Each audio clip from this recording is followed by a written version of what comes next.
Hola amigos, de nuevo con ustedes. Hoy le tenemos un tema muy interesante y algo poco engorroso.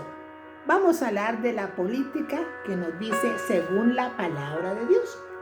Fíjate que hay muchos versículos que nos hablan de la política que debe llevar el hombre cuando el pueblo le ha confiado ser su representante y que organicen leyes que favorezcan para mantener una paz, una justicia, una igualdad y sobre todo la presencia del amor de nuestro Señor Jesucristo, amándonos los unos a los otros.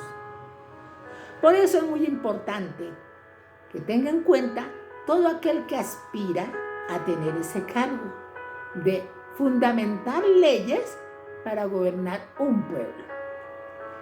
La palabra de Dios nos dice en el Salmo 12:8, cuando David era bastante perseguido por el rey Saúl, siendo él la autoridad. Y David no estaba haciendo nada malo, estaba haciendo lo bueno y siempre respetó la autoridad, como lo dice en Romanos 13:1. En torno se pasean los impíos cuando la vileza es exaltada entre los hijos de los hombres.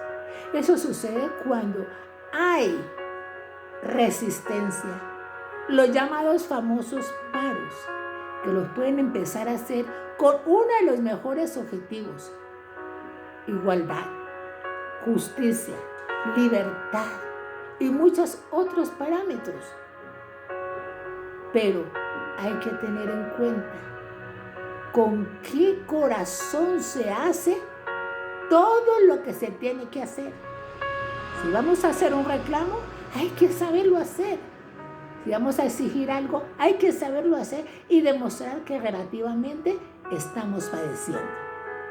Y aquellos gobernantes que no causen vileza que salte a un pueblo con amenazas y sobre todo con falsos positivos.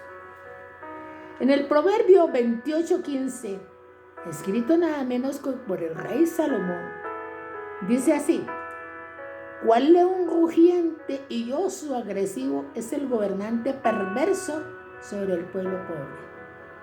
Y eso es lo que hemos visto en muchos países y aquí en mi Colombia ha sucedido año tras año que los gobernantes siempre o son títeres manejados por una constitución perversa o no tienen voz ni autoridad porque son anulados por los peores consejos.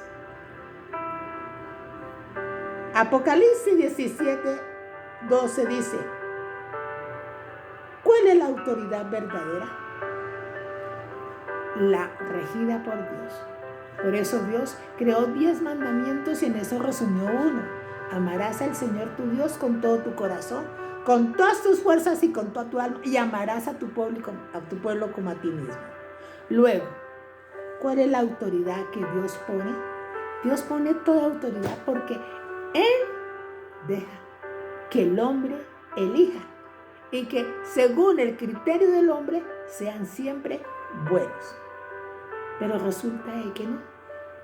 En el mismo Romanos 13 dice: aunque el pueblo obedezca y se someta a la autoridad y diga sí señor, no implica que esa autoridad lo esclavice y que pierda todos los derechos, hasta el de respirar. Porque dice Dios: yo tanto confío en el hombre y aún sigo confiando en el hombre para que no le haga daño al pueblo por abuso de autoridad concedida o por ese derecho de autoridad que el mismo Dios se lo ha concedido. Porque los magistrados no están para infundir el temor al que hace el bien, sino al que hace el mal. ¿Cuántos de ellos no han hecho una cantidad de perversidades y de maldades? Pero entre ellos, no. Pero ay del pueblo si alguien se levanta para exigir como los líderes que se han levantado durante la historia,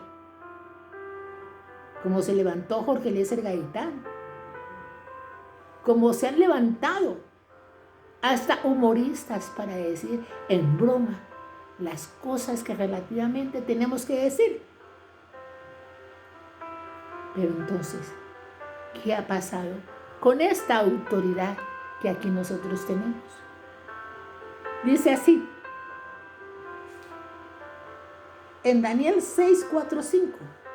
Fíjate que Daniel, siendo llevado en cautiverio, pero era un muchacho que solamente obedecía la ley de Dios. Y por obedecer la ley de Dios, inventaron calumnias, chismes, y se inventaron decretos para acabar con la vida de él. Pero él se mantuvo. Y ese es el consejo que yo le digo a mi pueblo.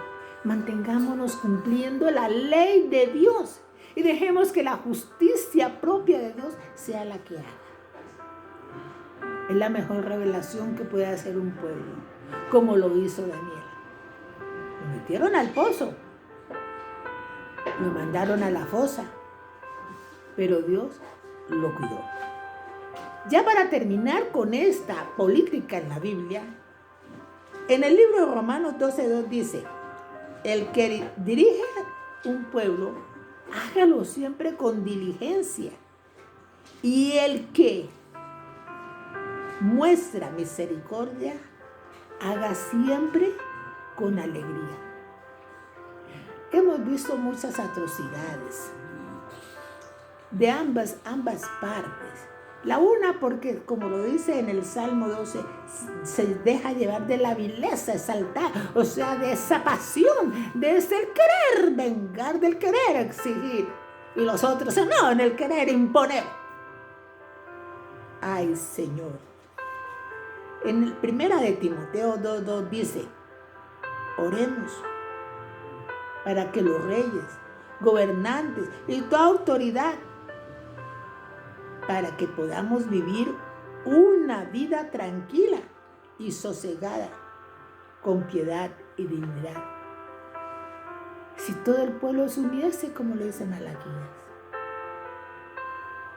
y me llamaran a mí, yo bajaré y daré a todo ese don del Espíritu Santo para que sean redarguidos y sea cumplida el deseo mío, nos dice el Señor. Vivir en justicia, en paz, en libertad y sobre todo en amor los unos con los otros. Y no como lo dice Juan. Juan dice, amaos los unos a los otros y no armados los unos contra los otros. Tito 3:11 dice, hay que sujetarnos a los gobernantes, a la autoridad, porque Dios permite que ellos sean autoridad para que hagan siempre lo bueno y nunca lo malo. Pero como estamos tan alejados de la presencia de Dios, ahora llamamos a todo lo bueno malo y a lo malo bueno.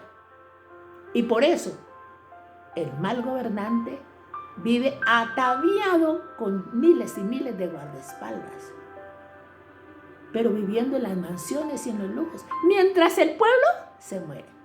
Se cumple lo que dice anteriormente.